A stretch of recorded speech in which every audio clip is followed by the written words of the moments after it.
딸에게 들려주는 인문학 이야기. 첫 번째, 인문학을 배우는 이유는 무엇일까? 안녕하세요. 딸에게 들려주는 인문학 이야기를 시작합니다. 애들이 책을 좀 읽었으면 좋겠는데 읽으라는 책은 재미없다고 안 읽더군요. 그러고는 유튜브만 열심히 보네요. 그럼 아빠가 유튜브를 만들어 대신 읽고 이야기해줄게. 옛날에 인도의 네로는 딸의 공부를 위해 감옥에서도 편지를 써서 딸에게 읽게 했다는데 그 책 이름이 우리나라에서 번역된 게 세계사 편력이라고 나온 걸로 아는데 까진 유튜브 하나 만드는 것쯤이야. 이런 마음으로 시작합니다. 이제부터는 딸에게 이야기하는 말투로 시작하겠습니다.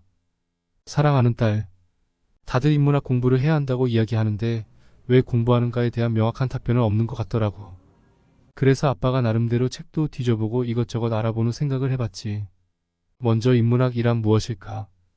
인문학은 글자 그대로 해석하자면 인간, 문의, 학문 이렇게 구성되어 있는데 인간의 문의에 대한 학문?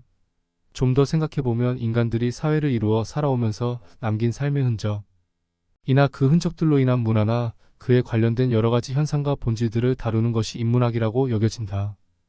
좀 더 쉽게 이야기하자면 사람들이 살면서 남긴 흔적들을 배우는 거라고 볼 수도 있겠다. 그러면 남들이 살면서 남긴 흔적을 왜 배우라고 하느냐? 에 대한 질문으로 돌아오게 되는데 크게 보면 세 가지 정도로 이야기할 수 있겠다. 첫 번째로는 보통의 사람들이 흔히 겪듯이 사람들 사이의 관계가 어렵고 어떻게 대해야 할지 잘 모르기도 하고 그럴 때 우리보다 앞서 경험한 사람들의 지혜를 빌릴 수 있다고 말할 수 있다. 사실 나도 사람들과의 관계가 어렵고 실수도 많이 하고 살아왔다. 그래서 열심히 책을 읽어봐도 아직 생활에 적용할 만큼의 내공도 쌓이지도 않고 그래서 더욱 이런 작업이 필요하다 느끼고 있다. 너는 좀 일찍부터 내공을 쌓으면 아빠가 겪었던 시행착오를 좀 줄일 수 있지 않을까 싶은 욕심에 큰일을 만들고 있다.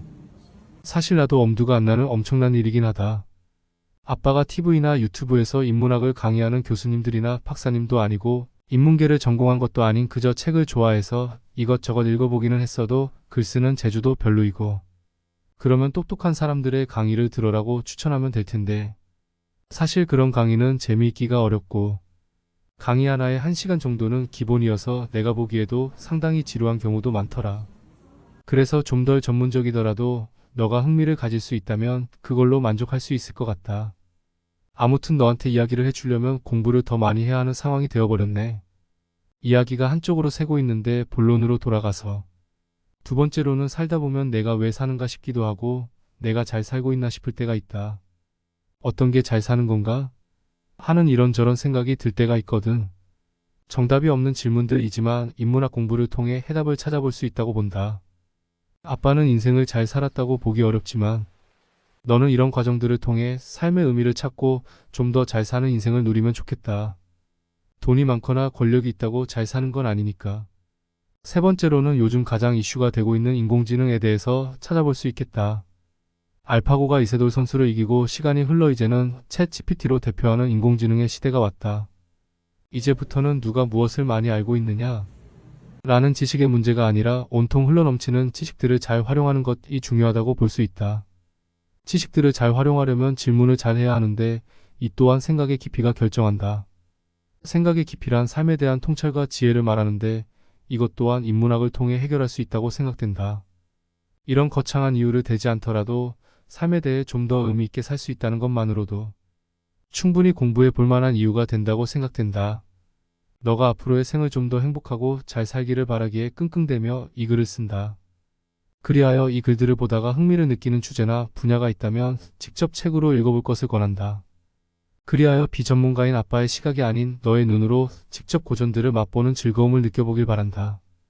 아울러 책을 읽어 나가다가 중간중간에 느껴질 다양한 주제들을 같이 이야기해 볼 수 있으면 좋겠다. 이야기의 순서는 서양 고전을 먼저 시작할 생각이다.